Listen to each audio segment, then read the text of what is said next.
اعوذ باللہ من الشیطان الرجیم بسم اللہ الرحمن الرحیم۔ السلام علیکم ناظرین، پاک ٹیوب چینل میں خوش آمدید کہتے ہیں۔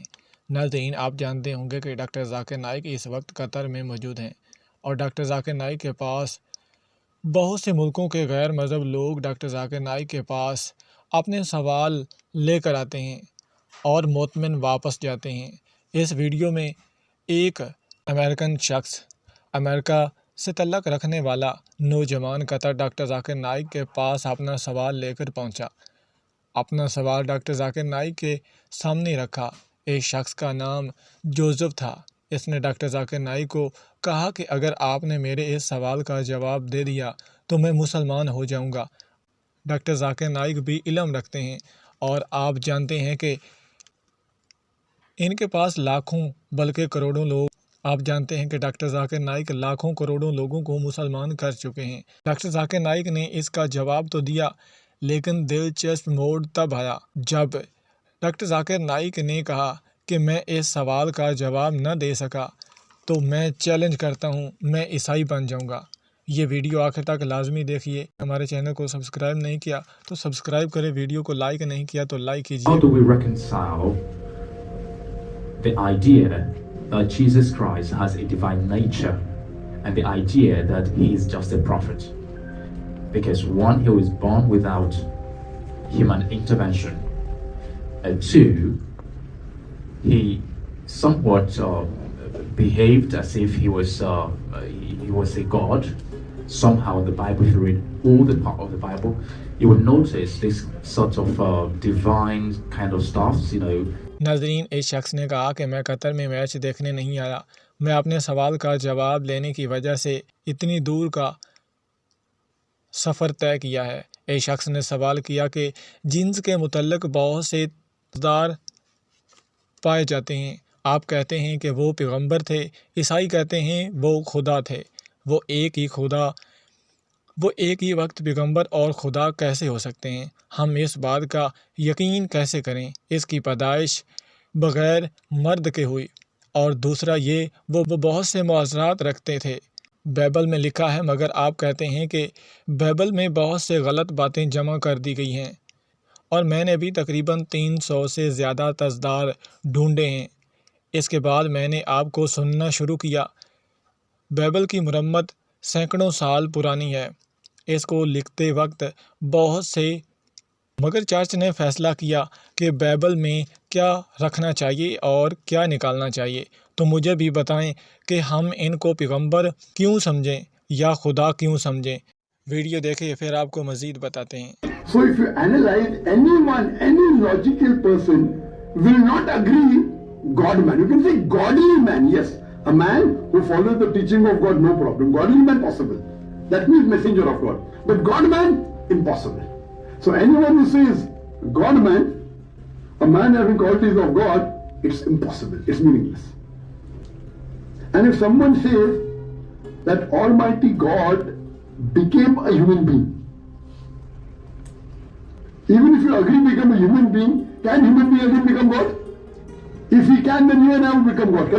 اس کے جواب میں ڈاکٹر ذاکر نائک نے کہا کہ اگر عقلی بات کریں تو یہ دو مختلف چیزیں ہیں۔ آپ کسی شخص کے بارے یہ بات نہیں کر سکتے کہ وہ لمبا یا چھوٹا ہے۔ وہ لمبا ہو سکتا ہے یا وہ چھوٹا بھی ہو سکتا ہے۔ خدا میں خصوصیات مختلف ہیں، وہ ہمیشہ ہے اور ہمیشہ رہے گا اور ہمیشہ رہنے والا ہے۔ ڈاکٹر ذاکر نائک نے اس وقت سوال کیا کہ کیا کوئی ہمیں ایک ہی وقت میں ہمیشہ زندہ کرنے والا ہو سکتا ہے؟ اس شخص نے نہ میں جواب دیا تو ڈاکٹر ذاکر نائک صاحب نے کہا، ڈاکٹر ذاکر نائک نے کہا کہ خدا کی ابتدا اور انتہا کوئی نہیں۔ ڈاکٹر ذاکر نائک نے اس انسان سے کہا کہ لافانی اور فانی ایک ہی وقت میں ہو سکتا ہے۔ اس شخص نے پھر نہ میں جواب دیا۔ ڈاکٹر ذاکر نائک نے کہا کہ انسان کھاتا پیتا ہے، انسان سوتا ہے، خدا سوتا نہیں۔ کوئی بھی عقل رکھنے والا شخص بھی اس بات کا یقین نہیں کر سکتا کہ کوئی ایک ہی وقت میں انسان خدا ہو سکتا ہے۔ اگر کوئی کہے کہ انسان خدا کی خصوصیات رکھتا ہے تو یہ ممکن ہے۔ کوئی کہے کہ خدا انسان بن گیا، کیا کوئی اس پر یقین کرتا ہے یا کرے گا؟ انسان خدا بن گیا، اگر ایسا ہوتا تو ایسا میں خود کو خدا کلیئر نہ کر چکا ہوتا۔ ویڈیو دیکھیے۔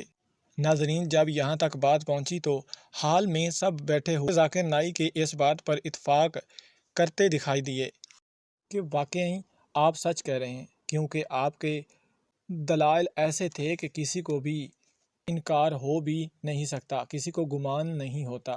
اس کے بعد ڈاکٹر ذاکر نائک اس شخص کے سوال کے دوسرے حصے کی طرف جانا شروع کیا اور کہا کہ ہم کس طرح سے اصلاح کر سکتے ہیں۔ دیکھتے ہیں کہ کیا کون سی ایسی خصوصیات ہیں جن کی وجہ سے عیسائی سمجھتے ہیں کہ کیا خدا تھے کہ وہ بغیر کسی مرد کے یعنی باپ کے پیدا ہوئے۔ تو اس کا جواب ہے کہ حضرت آدم اور حضرت عیسیٰ میں متماثلت ہے۔ اگر آپ بائبل کو پڑھیں تو اس میں بھی یہ لکھا ہوا ہے کہ وہ بغیر کسی مرد کے اور بغیر کسی عورت کے پیدا ہوئے۔ اگر عیسائیوں کا لاجک اس بات کو دیکھے کہ باپ نہیں تھا تو حضرت آدم تو بڑے خدا ہوئے، کیونکہ وہ تو ماں اور باپ دونوں کے بغیر پیدا ہوئے۔ اس میں یہ لڑکا ہاں میں سر ہلاتا ہوا دکھائی دیا، تو اس کا مطلب کہ وہ دونوں خدا نہیں تھے، وہ دونوں خدا کے حکم سے پیدا ہوئے۔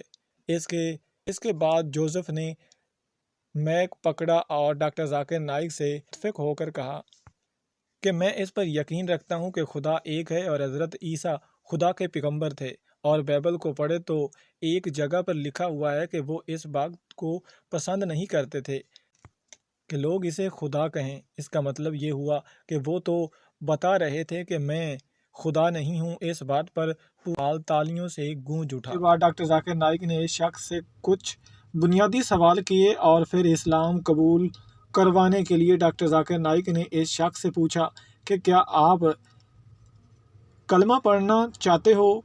اس شخص نے کہا ہاں میں پڑھنا چاہوں گا۔ ڈاکٹر ذاکر نائک نے اس شخص کو اسٹیج پر بلایا اور کلمہ پڑھوایا۔ ڈاکٹر ذاکر نائک نے اس شخص کو مسلمان ہونے پر مبارکباد پیش کی۔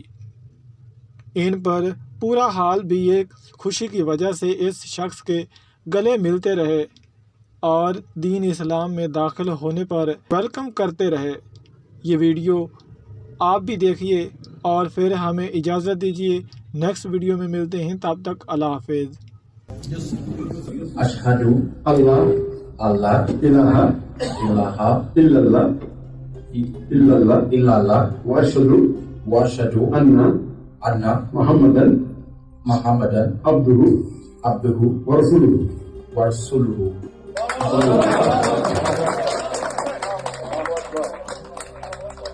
Allah inshallah grant him hidayah, and inshallah may Allah inshallah grant me the firdaus and the best and beautiful and the akhirah. Inshallah. There is a concept in Islam that anyone who accepts, any non-Muslim accepts Islam, whatever sin he did in the past will be forgiven, and the greater sins he did, the greater positive points he will get when he accepts Islam.